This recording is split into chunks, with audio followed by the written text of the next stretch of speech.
Makanya itu nggak gampang ya, menyimpulkan hukum dari Al-Quran nggak gampang. Misalnya gini, wa ahallallahu al-bai'a, Allah menghalalkan jual beli.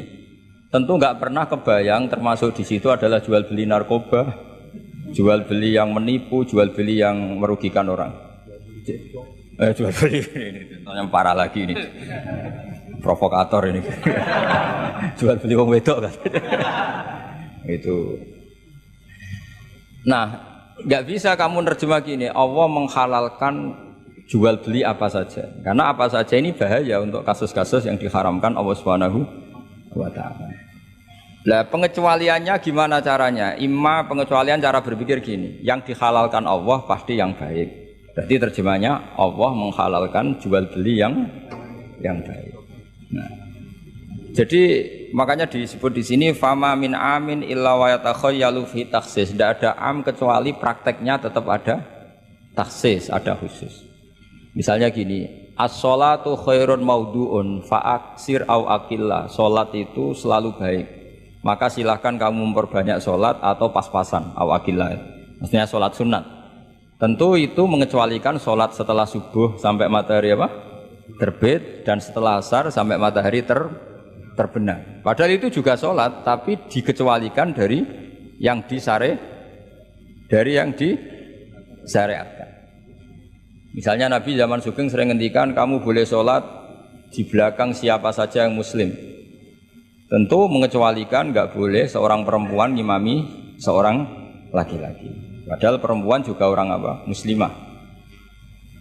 Maka di sini ada trauma ya, ada trauma dari ulama sampai nggak mau belajar kaidah, cari hukum-hukum yang detail, ibarat pasal-pasal kenegaraan ya sampai detail-detail ayatnya, penjelasannya. Karena kalau kaidah umum itu pasti repot.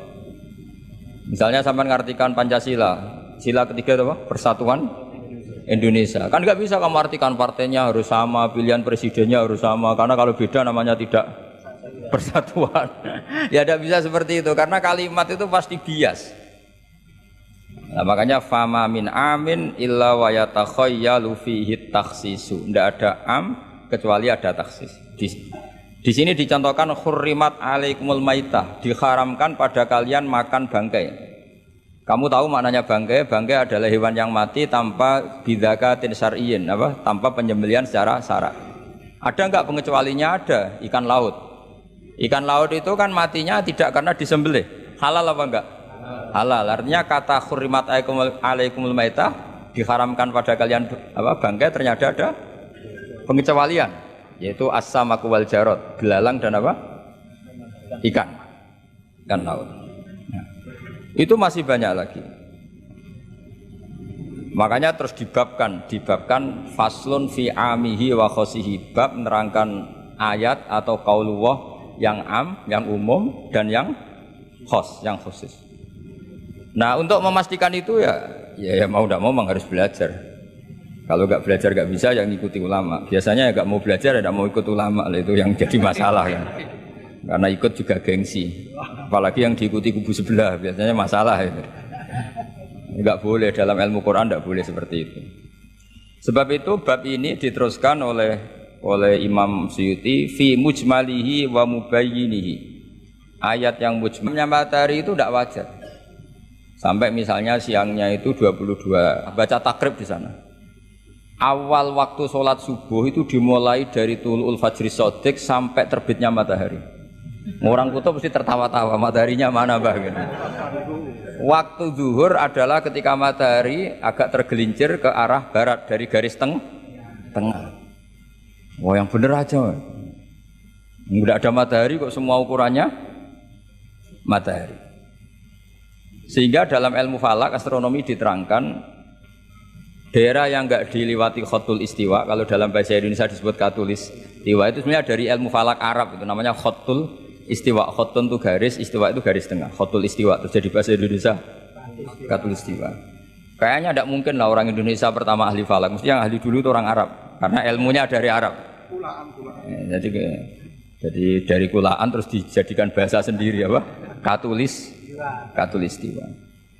Seperti Taj Mahal itu sebenarnya dari bahasa Arab mumtaz mahal. Mumtaz itu spesial, mahal itu tempat. Terus bahasa Indonesia jadi apa?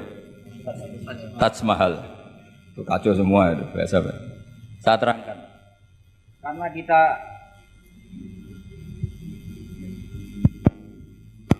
Karena kita ngaji di Indonesia, kebetulan Indonesia termasuk daerah yang dilewati apa? Katulistiwa, sehingga waktu kita normal, trennya ya 12 sama berapa? 12. Nanti ada masalah itu misalnya kamu tadi di kutub, lalu puasanya gimana? Apa dikonversi, tetap polanya 16 jam, terus konversi per antar sholat itu kira-kira berapa apa? Jam? Taruh saja misalnya kamu sudah duhur jam 12, ya trennya asarnya ya jam 3. Kan nggak mungkin habis duhur jam 12, asarnya jam 1. Karena polanya tafawutnya antara duhur dan apa? Asar itu 3 jam. Setelah duhur sama asar sama maghrib polanya juga 3 jam. Maka yang seperti ini mau tidak mau harus ada pengecualian. Ketika Rasulullah misalnya ngendikan waktu asar itu khina yakunu dhillus syai' mislahu terus waqalilan misalnya. Waktu asar dimulai apa? Dhillus syai' mislahu. Jadi kalau sesuatu 1 meter bayangannya 1 meter. Lah pas lebih sedikit itu berarti sudah waktu asar. Kan gitu ukuran dulu kan enggak pakai jam. Ya. Terus habisnya waktu asar setelah matahari terbenam. Tentu dawuhnya Nabi seperti itu momentumnya di mana? Di daerah yang dilewati khotul istiwa. Karena yang tidak dilewati khotul istiwa tidak ngalami ada matahari terbit, terbenam dan zawalus samsi.